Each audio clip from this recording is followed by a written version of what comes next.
Untuk informasi lebih lengkap dan berita terkait, jangan lupa untuk klik link yang sudah ada di deskripsi. Dan jangan lupa juga untuk menginstal aplikasi CNBC Indonesia yang ada di Play Store dan juga App Store. Jangan lupa untuk kemudian di-subscribe ya. Informasi komoditas hari ini kita akan membahas harga minyak CPO dan juga batu bara. Yang pertama harga CPO yang kembali melesat di mana kini kontrak future CPO diperdagangkan di harga tertinggi sepanjang tahun jika dibandingkan dengan harga penutupan perdagangan sebelumnya. Pada Senin 9 November harga CPO untuk kontrak pengiriman Januari 2021 di Bursa Malaysia Derivative Exchange naik 1,4% dari posisi penutupan akhir pekan lalu ke level Rp3.226 Malaysia per ton. Dan senada dengan CPO, harga batu bara juga naik hampir 7% secara point to point, di mana pada perdagangan akhir pekan lalu harga batu bara acuan di pasar ICE Newcastle ini ditutup di level $62,35 Amerika Serikat per barrel dan berada di rentang level tertingginya dalam 7 bulan terakhir. Posisi penutupan harga batu bara pekan lalu berada di level tertinggi sejak 6 April 2020.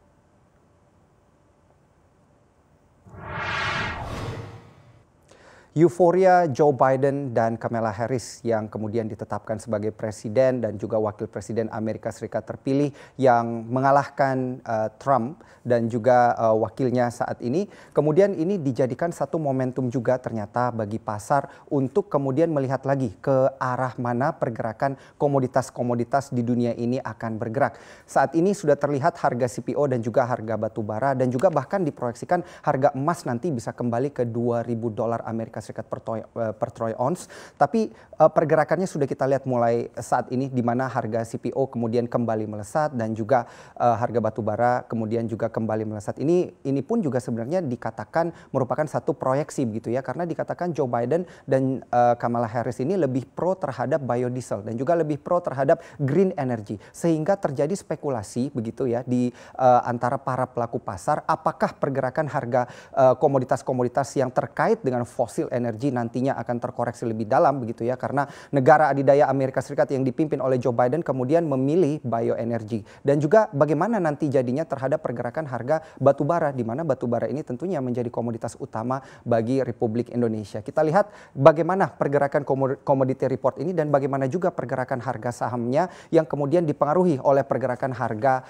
komoditas-komoditas andalan di tanah air. Yang pertama kita lihat tentunya harga crude palm oil atau CPO di sini yang kemudian kalau kita melesat di sini harganya melesat ke Rp3.226 Malaysia per tonnya begitu ya. Ini terbang begitu dari harga Rp3.208 Malaysia per ton, atau dikatakan di sini membaik di kisaran 1,4% kenaikannya secara point to point. Kita lihat di sini pergerakan harganya adalah yang tertinggi di sepanjang tahun 2020, bahkan ketika kondisi pandemi saat ini sedang berlangsung. Karena di bulan Januari levelnya pun di sini dikatakan tidak sempat menyentuh level Rp3.200 Malaysia per tonnya. Kemudian kalau kita lihat di sini ya pengaruh daripada Biden dan juga Kamala Harris yang kemudian menjadi pemimpin Amerika Serikat ini dikatakan mendorong risk appetite dari para investor yang kemudian meningkat. Nah, tidak hanya pada emas, batu bara dan CPO yang kemudian meningkat, ternyata harga minyak pun juga dikatakan naik ya secara mingguan di kisaran 2,5% ini untuk oil, baik minyak Brent ataupun minyak WTI yang juga naik. Apakah ini kemudian mempengaruhi pergerakan harga CPO? Tentu saja, karena apabila kalau kita lihat di sini ya harga minyak yang naik tentunya akan mendorong harga biodiesel atau biofuel yang kemudian terkait dengan harga CPO ini juga menjadi semakin akan dilirik oleh para investor. Namun sayangnya apabila harga minyak kemudian melemah atau menjadi lebih murah, tentunya biodiesel tidak begitu dilirik oleh para pelaku pasar karena harganya yang sangat mahal, bahkan sudah jauh melebihi harga di awal tahun, di tahun 2020. Kita melihat bagaimana konsumsi biodiesel di kala pandemi. Apakah kemudian berhasil didorong begitu karena pergerakan harga minyak yang juga dikatakan semakin hari semakin menurun. Ternyata pergerakan harga biodiesel pun di sini hanya dikatakan untuk sampai September di Indonesia hanya berada di kisaran 6 juta kiloliter begitu ya, yang merupakan targetnya dari Indonesia sendiri adalah 9,6 juta kiloliter. Jadi bahkan di bulan September pun tidak mencapai target. Di mana subsidi dari pemerintah di sini, pemerintah memiliki dana untuk memberikan subsidi sekitar 8 juta kiloliter untuk biodiesel. Ini adalah merupakan satu proyeksi daripada Fitch Rating yang memperkirakan juga dana daripada industri ini dikatakan dapat menyubsidi hingga 8 juta kiloliter begitu ya. Namun angka tersebut pun juga tidak berhasil disentuh. Kenapa? Tentunya karena kembali lagi ke tadi ya, harga minyak yang kemudian dikatakan terlalu rendah sehingga akhirnya tidak begitu dilirik biodiesel ini. Investor dan juga pelaku pasar kembali lebih melirik ke harga minyak yang dikatakan sumber energi yang lebih murah. Kita juga melihat stok sawit di sini yang menjadi faktor pendorong pergerakan daripada harga CPO. Kita melihat stok sawit di Malaysia ini diproyeksikan akan turun di sini di kisaran 9,8% dan juga secara month on month di mana dikatakan di bulan Oktober akan menjadi 1,56 juta ton. Alasannya sederhana, karena masalah cuaca yang dikatakan kurang bersahabat sehingga ketika panen terjadi banyak kendala untuk memanen sawit dan juga kondisi pandemi yang menghalangi pergerakan daripada para perusahaan kemudian untuk memproduksi minyak sawit lebih banyak.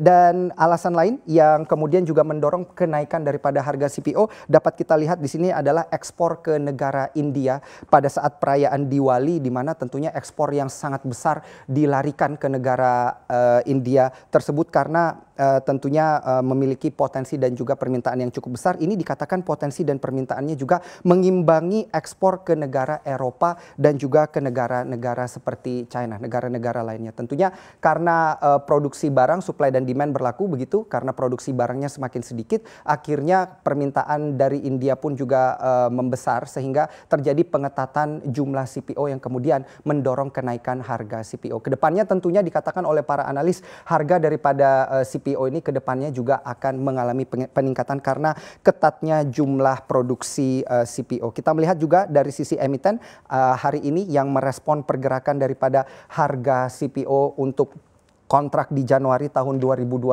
ini sayangnya direspon sedikit negatif begitu ya, karena emiten Astra Agro Lestari di sini kita lihat justru terkoreksi 1,84% untuk perdagangan di awal pekan ini. Kita juga melihat LSIP yang juga terkoreksi di kisaran 0,5%, dan juga kita melihat di sini ada emiten lain seperti Esgro yang berada di zona positif menguat 2,89%, SIMP yang tidak mengalami pergerakan atau bergerak di level yang sama dengan penutupan pekan kemarin, dan juga SSMS di sini yang terkoreksi di 1,73%. Dan dari pergerakan emiten CPO kita mari beralih kepada pergerakan harga batubara. Seperti apa kemudian pergerakan harga batubara yang dikatakan juga melesat akibat Joe Biden yang terpilih sebagai Presiden Amerika Serikat dan mendorong risk appetite daripada para investor. Kita melihat sepekan ini dikatakan naik sekitar 6,75%. Di level harga $62,35 per metric tonnya untuk kontrak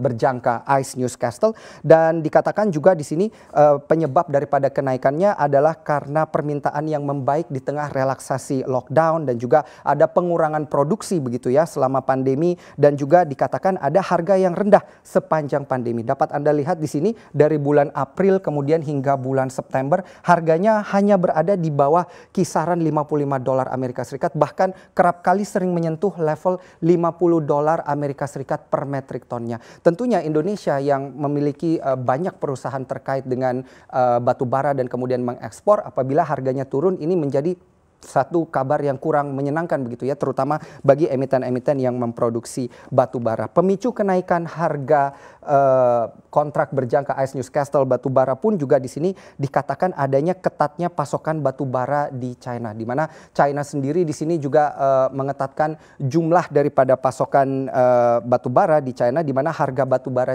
di domestik di China sendiri ini sudah dikatakan berada di zona hijau atau sudah jauh begitu ya dari harga rata yang biasa dikeluarkan di kisaran 500 RMB. Saat ini harga per tonnya di China sendiri dikatakan berada di kisaran 616 RMB begitu per tonnya. Sehingga inilah yang kemudian mendorong dan menjadi satu peluang bagi Indonesia, di mana tentunya para pengusaha yang membutuhkan batu bara di China akan lebih banyak mengimpor begitu dari negara-negara seperti di Indonesia, dan adanya fluktuasi kenaikan harga daripada batu bara ini seharusnya mendorong emiten-emiten batu bara untuk dapat memanfaatkan momentum memperoleh keuntungan yang lebih besar. Kita melihat dari pergerakan emiten-emiten yang terkait dengan batu bara hari ini direspon negatif oleh emiten Adaro yang kemudian terkoreksi 0,88%, ITMG menguat 0,29%, dan juga Indika Energi dengan kode emiten INDI di sini dikatakan naik di kisaran 1,57%. Menarik apabila kita melihat bagaimana pergerakan komoditas selanjutnya, apakah benar nantinya Joe Biden dan Kamala Harris ini yang memimpin pasar global nantinya dari negeri adidaya ini mampu mengerek naik harga komoditas secara keseluruhan ke depannya. Jangan lupa untuk install aplikasi CNBC Indonesia di App Store dan juga di Play Store untuk terus mengikuti informasi dan berita terkini terkait ekonomi dan juga bisnis.